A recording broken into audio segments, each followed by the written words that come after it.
Ballerina. This is the new John Wick spin-off movie, which I went to an early screening for last night. That's why you're getting this review earlier than a lot of my reviews have tended to be lately. I really had not high expectations of this movie. I'm not a big fan of like the John Wick movies, like some people, which is not to say I don't like them. I do like them. They're good movies. I own all of them, and I've seen them all a couple times. But I'm not like a huge fan that's like, yes, John Wick, like, is the GOAT. I'm like, yeah, it's cool.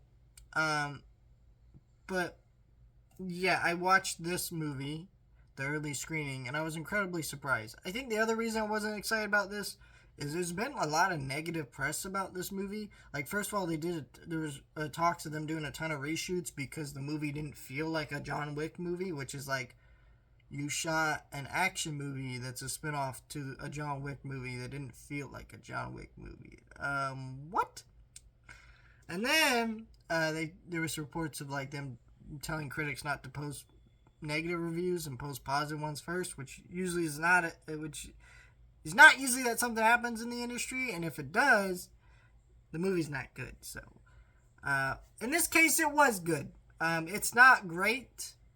I think this movie is better than John Wick 4. John Wick 4 was a good movie, but it was way too fucking long. And this movie is not as long. This movie is hella fun. The action in it is great. There's so many actually great action scenes that honestly that were super memorable. There's one with a flamethrower and a hose that really got me. That was really fucking cool towards the end of the movie. There's lots of cool sequences like that. Anna de Armas is great in the movie, as I think I knew she would be. Like, she's a really good actress. Doesn't get a whole lot of credit, but when she's out there doing her thing, she's doing damn well. And here's a great example of that. Yeah, I really enjoyed this movie. I just thought it flowed really well. It had great pacing.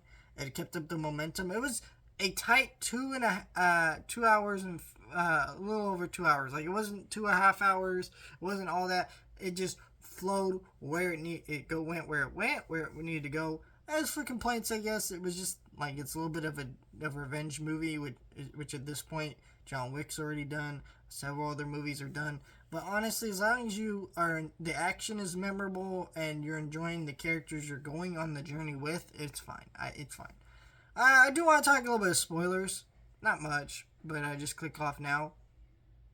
But yeah, go check out the movie. I recommend it. Spoilers.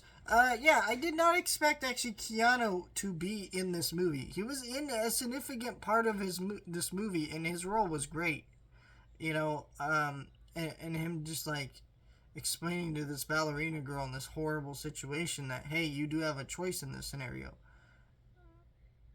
And is she going to make that choice? I don't know. But that's kind of the way they play around with that is really fun. And his dynamic with her and him having to take her out a couple times almost, you know. It just really worked for me. I was really enjoying all that stuff. I just thought this was a really, really solid John Wick style movie that I was surprised worked as well as it did. I guess sometimes us movie press, we really ruin movies for ourselves because we read all these negative reviews, negative things, and we're like, some of us actually choose not to check out movies because of this, which is crazy because, you know, even if I'm skeptical of a movie, I'll still try it. But, yeah, fucking loved it.